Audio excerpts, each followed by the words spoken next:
Voilà.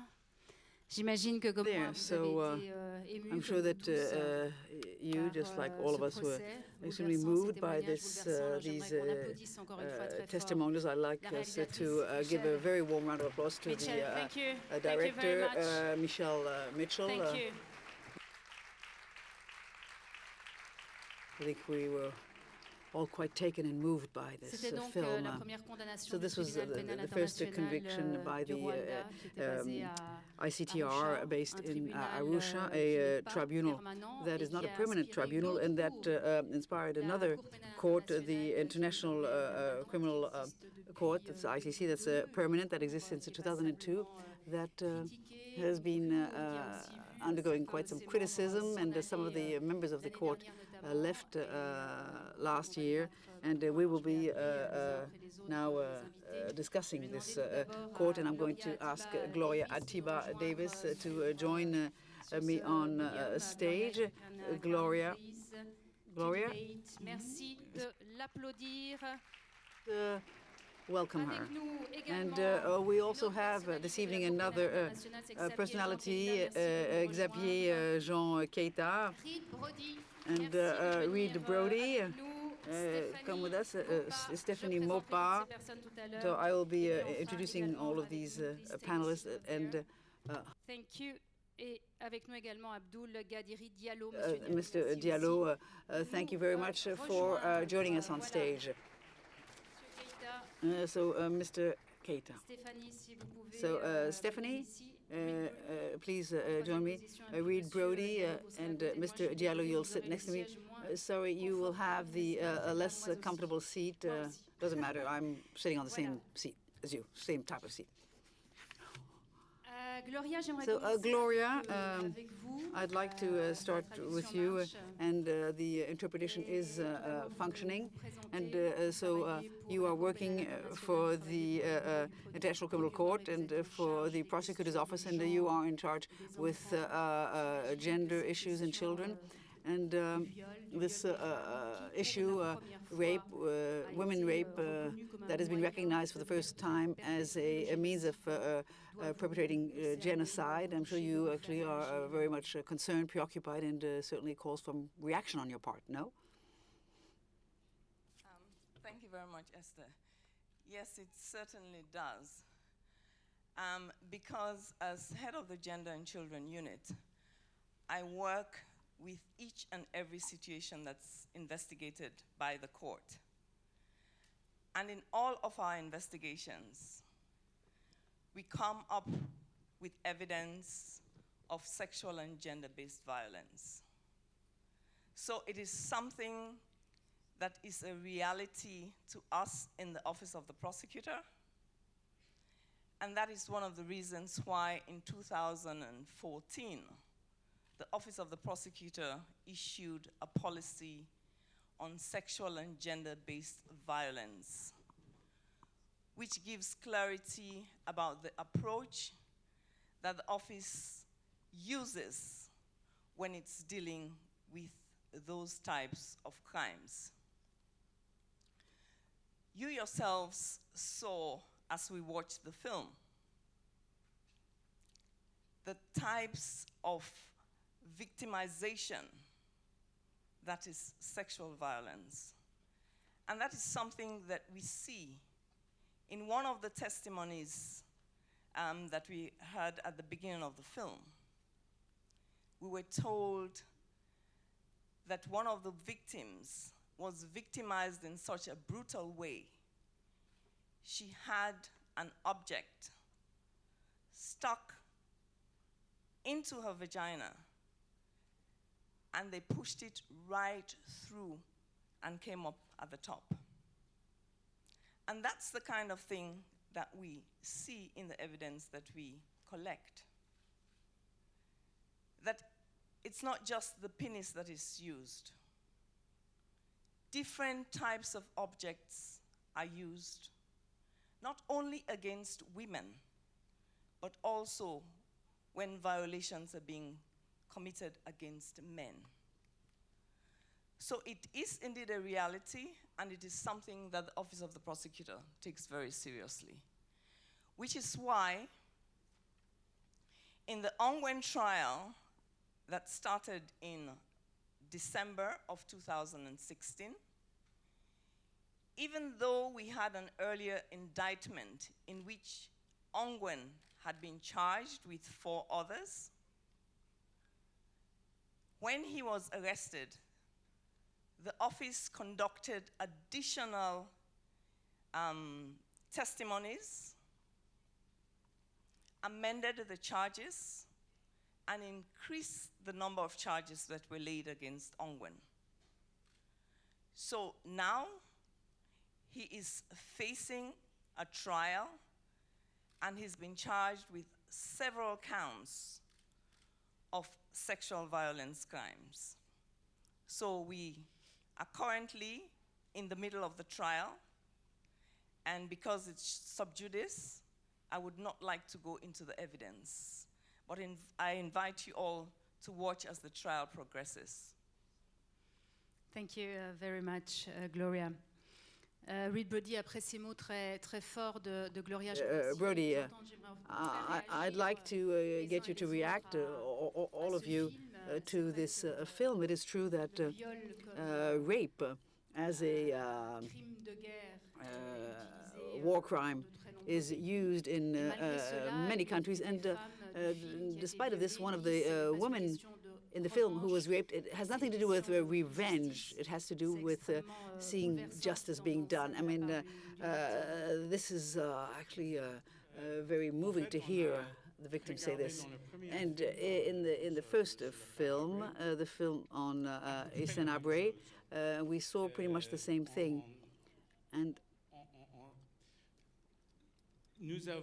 we abordé le procès. Enfin, on a pendant 17 ans, on a for 17 years, we investigated Hissène Habré's crimes. We had researchers from Human Rights Watch and other organizations who interviewed survivors, and nobody talked about rape. Nobody mentioned rape, and it was only when the survivors understood that the trial was really going to take place, so that they started, for the very first time, they started talking about the rapes. And as the Akayasu trial, in the indictment in the Habré case, there was no mention of rape. And as in the Akayasu case, there were questions. So there was the courage of these women who decided to actually break the silence and to testify. As in the Akayasu case, there was an amicus curiae prepared by law professors, and we saw articles in the press asking why sexual violence wasn't mentioned in the trial. And as in the film, women came up, and as in this unbelievable film we've just seen, I mean, women walked into the room, and when they walked into the room, they didn't know whether they were going to speak or not. And when they saw Hissène Habré right before them, then the courage came to them to testify, as in we saw with the first film, and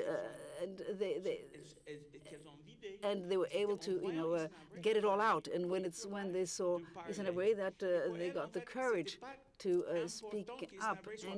And so for them, it wasn't all that important for the court to declare Hissène Habré guilty or not. No, for them, it was to actually get it out of their system. And Khadija Hassan, she told us that for years and years, she said if she was ever in front of Hissène Habré, she had something she was going to tell us. So we knew what she meant by that, but we didn't have the training, or we didn't feel we could ask her to tell her there and then. And then she told the court what she had to say, that Hissène Habré had raped her. And that's that's what's so difficult, is to actually deliver these witnesses. So you are specialized in international justice, and you've written a book on the international ICC, very critical, and that's why you're here. But I'd like to hear your reactions about the film. As a journalist, you've followed the trial in Arusha for 2 years. Akayasu, I mean, you've heard about them. You knew, maybe you met him. Yes, I followed some of the hearings. It was at the time when I was there. But you said you didn't know about this film, and you found it very moving. Yes,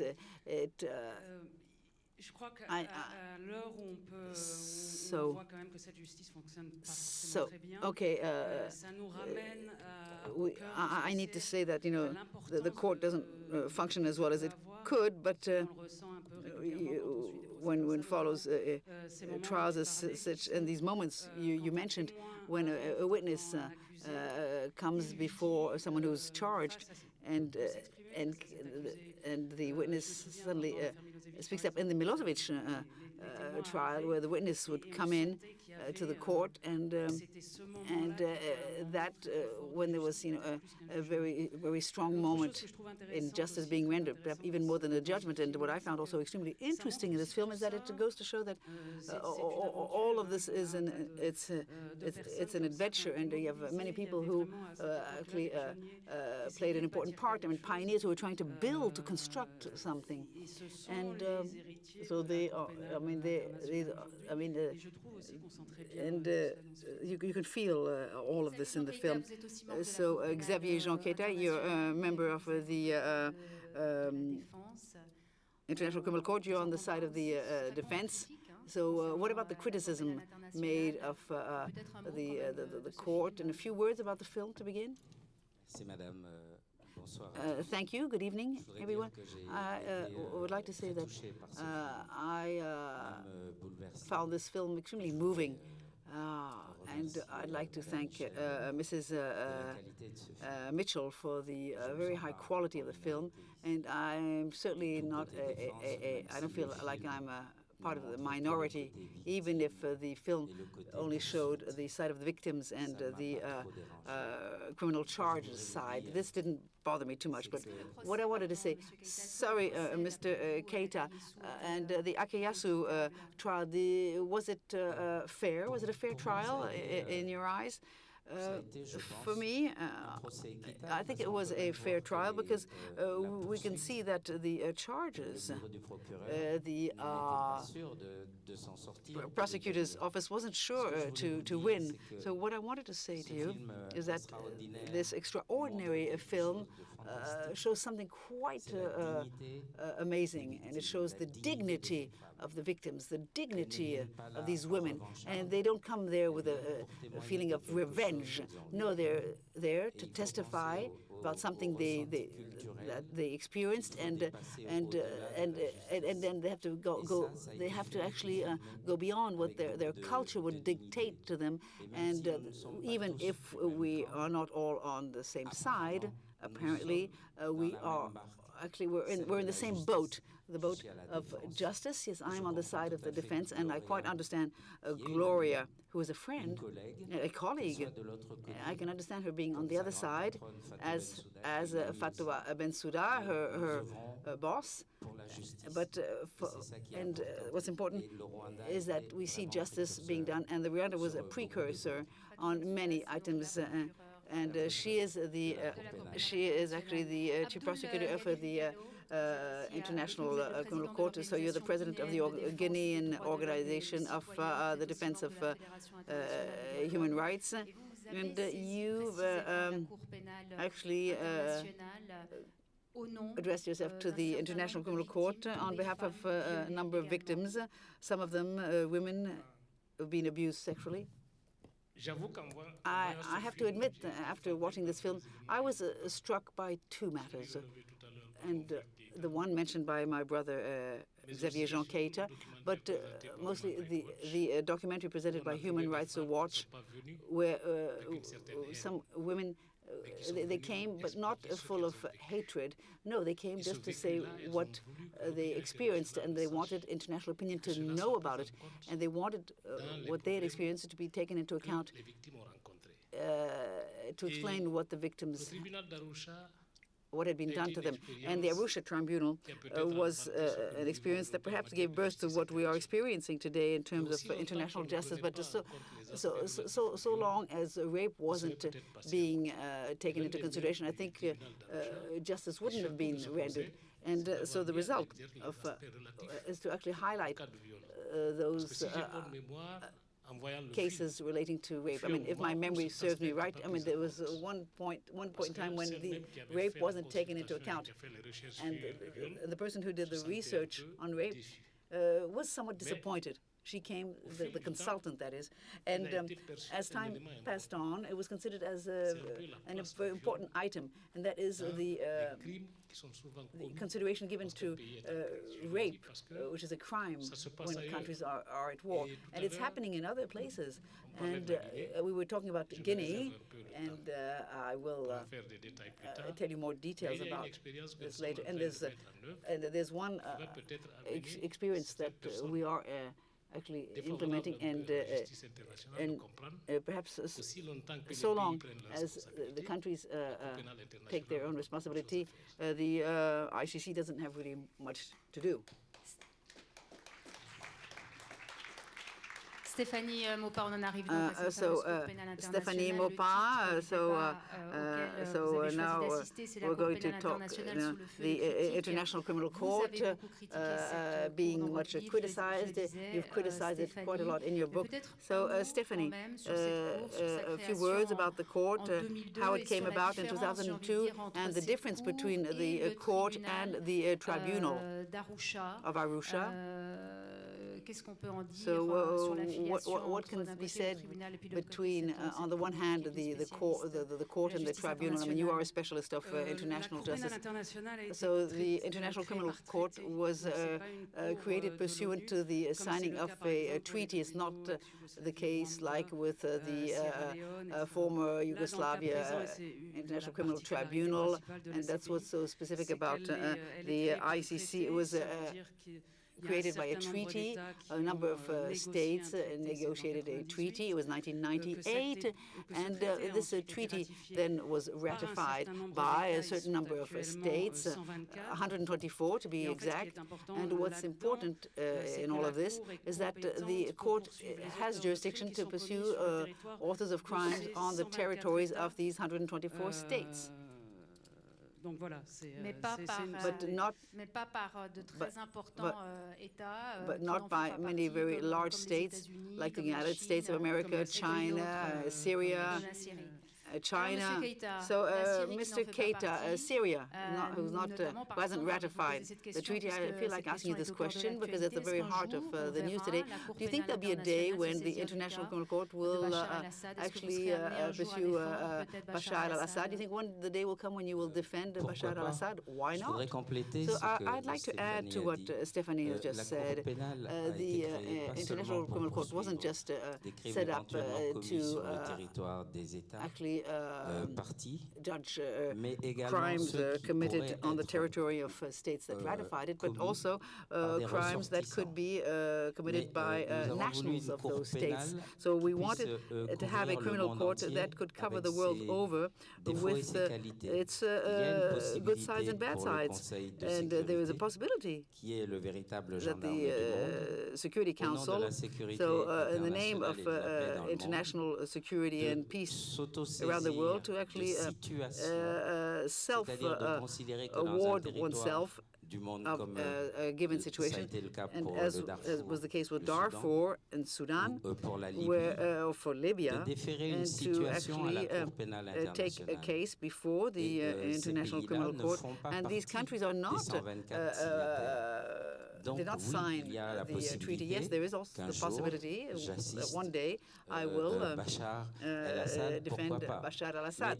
Why not? But the inconvenience drawback possibilité de with this couvrir le possibility monde entier, of même si les covering États n'ont pas all of the signé world, ni even if ratifié, some c'est states que have ça not passe par les ratified it, Nations that Unies. it has to actually Et go through the le côté United positif Nations. est And the également le positive côté side of négatif, this, and parce that's the qu'on en negative est encore side as au well. vieux I système mean, des we're Nations still, Unies, in avec the 5 old super system grands of the qui United Nations peuvent with 5 utiliser ce qu'on superpowers that appelle can un use what they veto call their veto et empêcher and une stop situation d'être déférée. Et voilà ce qui a s'est passé pour case la Syrie. being taken La before Russie the a ICC. That's what opposé happened with Syria. son veto. Russia Et said donc, c'est no, pour ça que des crimes vetoed the ont decision, pu and that's why continuer, that's how continuent crime. encore There's still sous vos crimes yeux, going on before our very impuissants, eyes, and we comme les stand miens, comme les nôtres. powerless. Et ça, c'est un peu de la faute de I la think communauté this is internationale. the Il faudra un fault jour of the faire ce international procès-là. community. Sometimes I Alors, on va voir si think someday we'll have to look at this. We'll see if Stephanie agrees with you.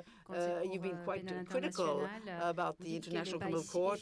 You're saying it's not efficient, it's too slow, its staff is not competent. So since 2002, I mean, numbers now, how many judgments, Mrs. Mopa? 5, I believe. Je crois qu'ils ont coûté, beaucoup d'argent. But $1 milliard. It cost $1 billion in 12 years of existence. It's cost a lot of money. La question, je crois, on peut se demander, I mean, est-ce we que could be justified in asking ourselves whether it might be desirable for the Security Council should actually take Syria before the ICC. I'm not all that sure. Already, I don't believe that it would actually stop the ongoing crime. It's not because the CCI gets involved that the war is going to stop. And I'm not all that sure. I mean, there's initiatives going around. There's, to create ad hoc jurisdiction.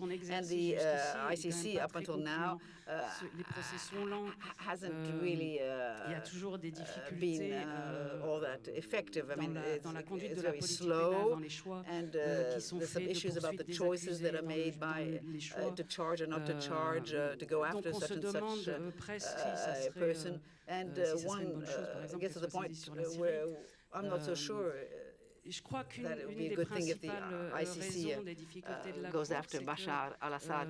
And one of the problems with this court, the International Criminal Court, is that on lui donne beaucoup de fonctions. So it's been awarded many mandates, and it tries to do it all. And it's got a preventive role, and it does what it can to act in a preventive manner. It is a court, so it's there to render justice, and then that may act as a deterrent to some to commit crimes, perhaps. Yes, but we can't ask the court to try and do that, and that is what it does. That's what it's trying to do. So as far as I'm concerned, so it's dealing too much in prevention. Yes, it communicates a lot. It sends out a lot of messages, and I don't believe that should be its role. I mean, if it's going to judge individuals, then it's going. Then that in itself will have preventive consequences. I think that there's a bit of a confusion as far as what its role should be, and there's too much proximity with the politicians, the diplomats, and it's very dependent. And we would want for this court to be independent, and the people who work in the court would want them to be more independent. And it's very much power dependent, and makes it quite dubious in certain cases. So, dependent on the power, you're saying this court is not independent enough. Gloria, Atiba, Davies, I mean, you work for this court. I mean, how do you feel about what's just been said, these criticisms? I don't think that's a fair statement. I mean, I've worked in the Office of the Prosecutor. This is my 13th year, and I can say with certainty that the prosecutor's mandate is independent, and she exercises that mandate in an independent and impartial way. Before initiating an investigation, there are certain things that the office does. First of all, we do a preliminary examination into situations, and then for an investigation to be initiated, there are different things that we consider. We consider the gravity of the crimes that are committed. We consider whether the crimes fall under the Rome Statute and therefore are admissible. And so it's not an impromptu decision that the prosecutor takes. He or she goes through a process before determining whether an investigation is initiated. Yes, she does, and she can use her proprio motu powers, but she cannot use those powers except within the parameters that are given to him or her under the statute. So Syria, for example, one might ask, why won't she use her proprio motu powers and initiate an investigation in Syria? But Syria is not a state party. She used her proprio motu powers in Kenya. And so one really needs to be au fait with the provisions of the Rome Statute before coming to a decision whether or not the prosecutor is independent in the decisions that she takes. Even when she uses her proprio motu powers, she has to get an approval from the pre-trial chambers to start an investigation. So we can see that we have safeguards that are built into the Rome Statute system to ensure that the office of the prosecutor does not go beyond its mandate and does not abuse the powers that are given to the holder of that office. Le traité de Rome qui a donc servi de base à la Cour pénale Rome Treaty that serves as a basis for the International Criminal Court. So read Brody. So it's true that this afternoon we've seen obvious examples of international justice being rendered, but you see a court that's been in existence 2002 with only five decisions being rendered. I mean, I think we should be, I think it's quite legitimate to wonder about the efficiency of this court. I mean, there's many ways of judging whether a court is effective or not. So when I meet with Philip Grant and Alain Werner, we've helped put more people behind the bars with very little means than the International Criminal Court. But we could have never done it without the existence of the International Criminal Court. So I believe, you know, that the first merit of the ICC is to exist and to through its existence to embody the commitment of the international community to avoid impunity for serious crimes. It's so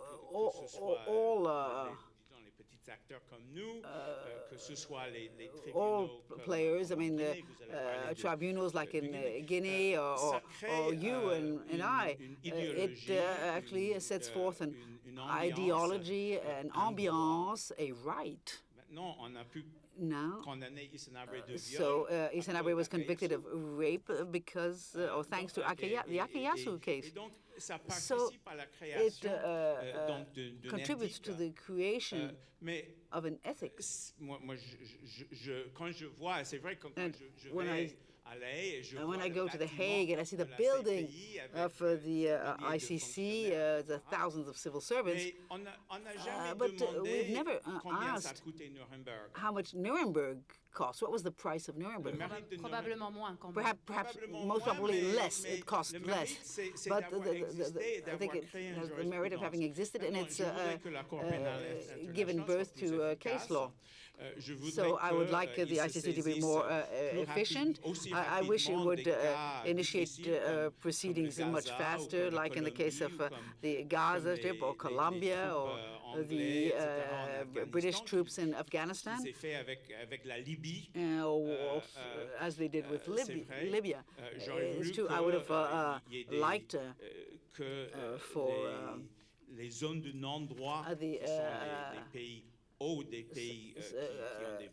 So countries like Russia, China, and the United States, or countries that are protected, Syria being protected by Russia and China, North Korea protected by China, and probably by Russia as well, Sri Lanka, Israel protected by the United States. So yes, I mean, okay, we can criticize the system, but I think that I don't think you should actually chuck it, you just have to make it more efficient, more effective. Merci, Madame. Je voudrais répondre à quelques critiques. I would like to answer to some critics. Tout d'abord, la Cour pénale, ce n'est pas des milliers ICC, de it's staff. not thousands of civil servants. C'est How many? 900 et quelques. 900 and some more. Okay. Mais c'est important. It's over 900. It's important to make the difference between thousands and thousands and 950 civil servants and between 200 or 300 contractors, people partnered. So I would say that ICC was created after a treaty. We decided only the countries ratifying this treaty take part to the budget according to their capacities. So the court wasn't created to be the world criminal court. Don't expect things which you cannot have because they are not in the status of Rome. The Rome Treaty. One thing which I didn't hear, it's complementarity. The court is not subsidiary, it's complementary. What does it mean? It means that the different charges which can exist, it's up to the states to investigate, to prosecute and to judge these potential crimes. It's only if these states and these are in a situation where they do not have the means or give themselves the means to make a fake process, a proceeding, a fake trial. So that's why then it is deferred to the ICC. Or if you have decision of the Security Council, for instance, for Libya and Darfur. So when we say that the court is very slow, of course it is slow. I'm the first to say it. It's even outrageous to think that the President Gbagbo, who has been arrested in 2011, has still not been tried, and the court, the international court, who should be a model, is not condemned for its slowness. But the trial should last about 8 or 9 years. But the system which has been created, when you have a treaty, you discuss about the terms of the treaty, and it's not a decision of the United Nations. In '98, the states have been discussing, and everybody tried to take advantage so that his own judiciary system would prevail. So the Rome Treaty is a very mixed system with a little bit German, common law, Roman law, and what prevails in the area of proceedings. What prevails is the proceedings of common law. That means the prosecutor investigates, he comes with his truth, and when you have suspects, the lawyers go and investigate. And that's why it lasts so long. If we had the system of civil law with an investigating judge, so it would be less expensive and it would be much quicker. No, they chose the system of common law, the American way of doing, and so the prosecutor must investigate, and then the lawyer must investigate. The prosecutor had maybe 3 years to investigate, and the lawyer has only 3 weeks. Stephanie is going to answer. You have always reason, arguments, not enough money, not enough, but it's a big bureaucracy which is still not independent from the states, and this building who cost about 216 million euro to the states. This building, when you get into it, it's like a museum. We as journalists, we the journalists call it a museum. Each state has come. I don't remember which state. But it's very fashionable. A state brings a picture, a little sculpture, and whatever. And where are we? You have judges. You're president of the court. You have the chair. You have this ceremony. You have this photo of the prime minister, of the ambassador, local ambassador, who comes and brings this sculpture from the country. What is the game? How many people have been condemned by this court, convicted? But the court is not there to condemn people. It's here to judge. I do not understand. It's the responsibility of a state. The ICC. Sorry, when the people are speaking together, we cannot translate. Just, we are talking about presents, gifts being made to ICC, and we're talking about justice. Justice is not something which is hanging on the walls. You will surely not agree. If you allow me, Gloria wanted also to say something regarding the critics. Yes, I want to deal with the point of delay. Like my colleague has just said, the court is complementary to national jurisdictions. And another issue that's linked to that is the issue of cooperation. State parties of the Rome Statute are obliged to cooperate with the court.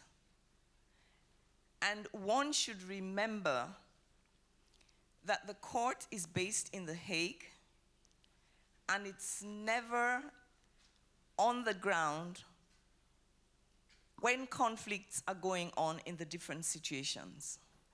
Now, what this means is that collection of evidence takes place long after. And so that causes some delay in the sense that, one, a team has to be put together, and because we're not based in the situations where the conflicts occur, we have to fly in and out to collect evidence.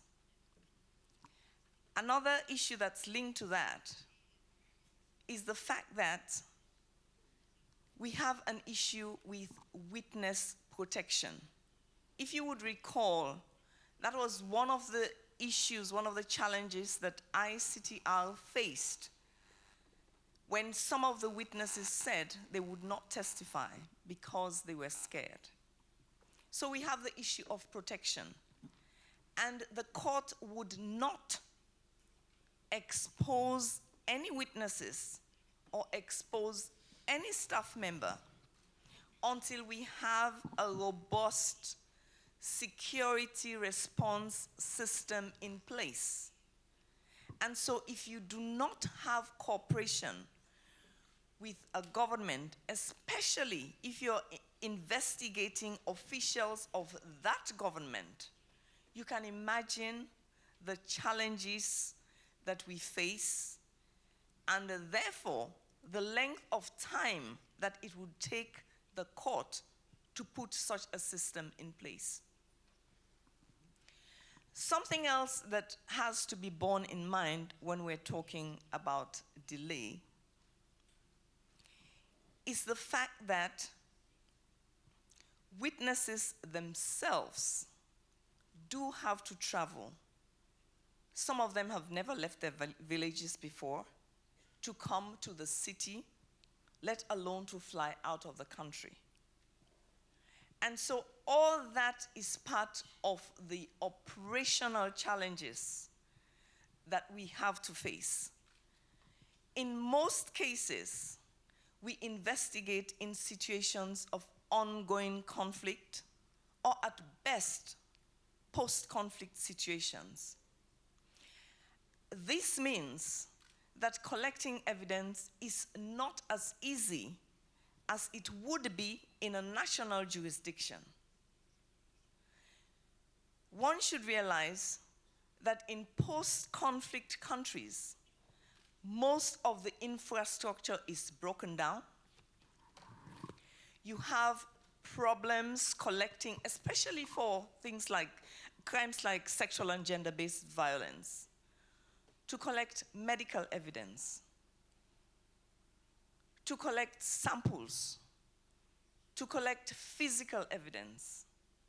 And therefore, it takes time. You do not want to hurriedly take a case to court only for the accused or accused persons to be acquitted at the end of the day. Justice takes time. And I think that is, some of the issues that I have highlighted are just a few of the challenges that we have to overcome to ensure not only that the operations on the ground are safe, but also that quality evidence is collected to substantiate the charges that are brought against the accused persons. Mm-hmm. La justice prend du temps, comme vous le dites. Il faut récolter effectivement les données. It takes time. As you say, you have to collect the data on the ground. Mr. Diallo, who decided to refer the ICC? How did you do you react to this court? Because for you, it's source of hope, source of justice. I would like just to correct something. We didn't refer to the ICC. We are working with the Bureau Office of the Prosecutor for out of two main reasons. Our friend of Human Rights Watch just rightly said is that the merit of the court is existence. And the second thing is that the court has a deterrent impact. I'm coming from a country where you had massacres in September 2009, and confronted to these massacres, about 100 raped women and 150 persons disappeared. And we committed ourselves on these topics. And when the Guinean government decided to take up this case, and to set up a court of judges, we decided that the International Criminal Court could also play a part, and that's why we decided to go to them. What did this allow us? We could have the indictment of over 17 persons, even the former head of state, and all his aides, and the last one was the one who was extradited from Dakar to Conakry. And we hope that we will have a trial in 2017. What does it mean? It means that the different organizations of the victims have around 500 persons who are going to see the judges, and with 17 indicted. Through the help of the Office of the Prosecutor, we'll have a trial in Conakry. You have a certain number of advantages to it. It is that we do not have to go to The Hague to settle a problem which can be solved in our country. And we have also technical aspects where you can build up the capacities of the justice of the country, of our country. To transport 500 persons to go to Hague costs something. But if we manage to organize this trial in Guinea, all the victims could go to the different courts to settle the things concerning their case. And most of the time, the International Court only deals with very, very big fishes. And but the execution, people who execute these different tasks, these are the worst because they obey. And this is the case with the case of the process in Arusha. Of course, he is the mayor of Taba, Akayesi, but all what he made. All those who acted are not mayors of Kaba. How can we do so that these people do not escape to justice? And this is what we are concerned about. The responsibility of the state is very important in prosecuting the people in their own country. So you hope a trial for 2017, Mr. Diallo. Yes, it's going to be like training because the team will know what to do and what has not to be done. So I hope that this afternoon has also an educational part. So if the audience has a short question to answer to ask, please, you will have a microphone, sir. Could you please introduce yourself quickly? And yes, I introduce myself. Final Lakeal. I'm French. I had a question I wanted to ask. You were just talking about President Gbagbo, the former Ivory Coast president. How can we accept today that a president, I'm not for Gbagbo, how can you accept that a former president who has committed frauds in the election, but which election were validated by the election committees, has been ousted by the French troop and with the help of France, because France ousted him from power. So how can you accept that? When you think, and we have seen and heard from different reports that France played a role in a Rwandan genocide.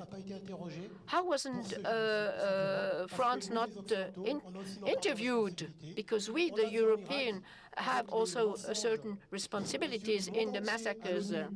When we have seen in the United Nations, Colin Powell was denying what was happening. So how can we do that? This justice, this international justice, is for everybody. Why don't we have to answer for our acts?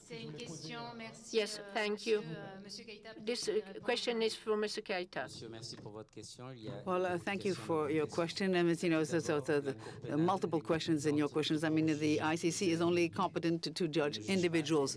It cannot judge states, so it can't hear France. We can't hear the United States, and we consider that, behind every crime there is a man or a woman. So we're actually going after an individual. Second question: why the Ivory Coast? Well, if you remember the facts, perhaps there was actually a local jurisdiction. It was a constitutional court that validated the results, but there was also a process that had been recognized that elections would be supervised by the United Nations. And the election of Ouattara was validated by the UN representative.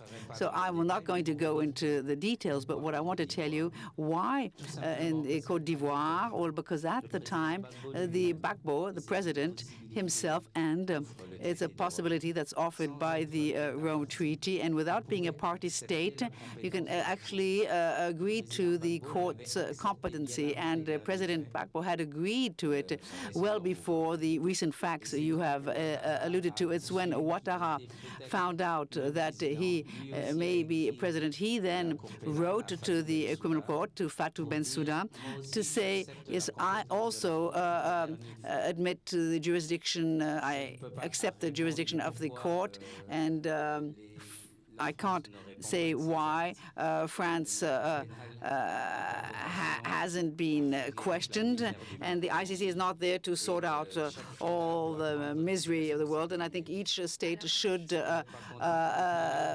actually live up to its responsibility. If you don't agree, if you're not happy, take the case before the French courts. Thank you for your answer, Saskia Dittichheim. You wanted to react, and yes, yes, we will give you the floor. And thank you for making your questions short. So this is a very short question to Stephanie Maupas. So, so do you believe in the ICC? And I think, what would ensure proper international justice? So I think pretty much everybody agrees from the standpoint of the principle itself. So what you're saying, I agree, but as a matter of principle, but beyond once you've agreed on the principles, then you've got to look at how the court functions. And as far as I'm concerned, it doesn't function right or properly, and it's finding it difficult to deal with all the political issues. Its relationship with, its function per se. It plays a role in international affairs, and it plays an important role in international affairs. And sometimes its role is used when it shouldn't, and the court itself has not evolved in the present-day environment, and either it allows itself to be trapped either voluntarily or not, and it gets entrapped. And if you take each case one after the other, let me just give you one example. The Security Council decides to take a case to the court for the crimes committed in Libya. It was at the end of February 2011, and there was no hearing, there was no trial. There were 3 arrest warrants issued. The court said that Libya was able to judge according to the principle of complementarity, but it's quite surprising. We're talking about 2014. This was the second Libyan war, and Libya has still the death sentence. And why did the court suddenly say Libya was competent on its own territory? So the question that arises is, the 2 accused, Abdallah Senussi, who was the former head of military intelligence, and Saif Gaddafi, the son. Finally, was it a good idea to have them produced before the court, where everything's much more public? One thing is absolutely clear: the Security Council takes Libya before the court, and the British and the French, who are on Libyan soil. Once the war is over, you have public declarations saying Libya is apt to judge crimes committed on its own territory. I think justice should be done on the site of the crime. It has nothing to do with principles here.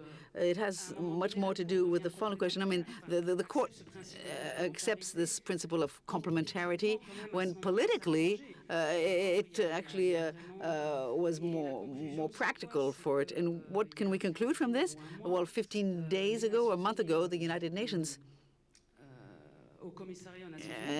that declares that the trial, these 2 accused were judged in Libya, on Libyan soil, since the court agreed to that being done. And those trials, the conclusion is that, again, there was no fair trial. And this is just one example. I don't quite agree with you. So, you can continue discussing this after the debate. But yes, Mr. Keïta, if you then, yes, sir, you have the floor. My name is Patrick Gourma. I'm Swiss. Okay, so a lot of hands up. So we're going to give the floor to this gentleman. So here's my question. So is there any hope that there's going to be changes with the Security Council that always exercises its veto power, and that is not doesn't represent today's world? Africa's not there, Brazil, India, they're all missing. So why doesn't the world react? Isn't there a democratic means? I'm talking about democracy. That's my question. I don't know if Reed Brody. Do you want to react? Yeah. So on behalf of the United States. So okay, I'm fine with the U.S. Resigning from the Security Council, but I believe we could not have imagined I mean, in Switzerland, Mr. Raisin, who wrote a lot about the international justice. I mean, and this is what he said: you can't imagine international justice to be a loose electron. That would not be conditioned by the rapport de force across the world. Of course,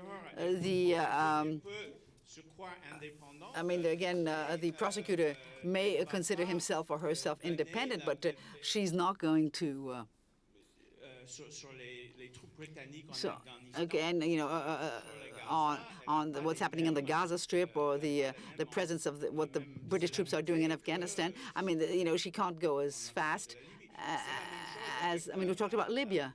And it's the same with the Security Council. Unfortunately, to change the membership of the Security Council has to agree to that. The United States will never agree. France won't either.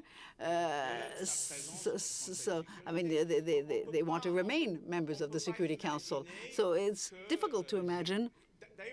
And that's what we're trying to do with what we call universal jurisdiction. We want to have an independent judge in Switzerland, in Belgium, in Spain, and so on, and who would be independent enough to actually ignore these rapport de force. And what happens when the Belgian judge is investigating whether it be Israel or United States. I was in Belgium. When Donald Rumsfeld came to Belgium, he said, if the NATO leaders don't feel comfortable enough to come to Belgium without fearing to be arrested, then we'll go somewhere else. When Judge Garçon wanted to investigate on Guantanamo and on the Civil War, I mean, the United States, I mean, on the WikiLeaks, we have it all. I mean, they actually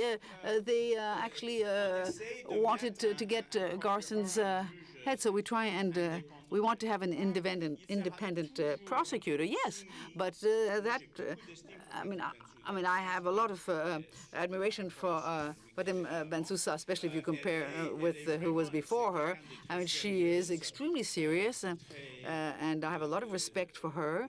And she is very much committed. And, you know, we're always subject to these rapports de force. Yeah, it's the way you deal with them that makes all the difference. So it's on this issue, I think the court hasn't succeeded. I mean, I'm not talking about Fatou Bensouda, Mr. Del Campo, and the previous prosecutor. And sometimes the judges, I think they didn't come up with a solution. And unfortunately, again, they're very close to the diplomats. And this, for me, is rather surrealistic when a prosecutor invites, or the prosecutor, whoever it is, invites, keep it short, invites the states to give their opinion on the criminal policy to build together. I think, you know, it's totally out of place. It's 6 o'clock, and I know some of you, feel frustrated because they haven't been able to ask their question. I'm sorry about that, but we can pursue the discussion at the Café Babel. So it's up to you to ask, put your questions to our guests. So thank you for being here this afternoon, for participating. Thank you for being here, and enjoy the rest of the evening.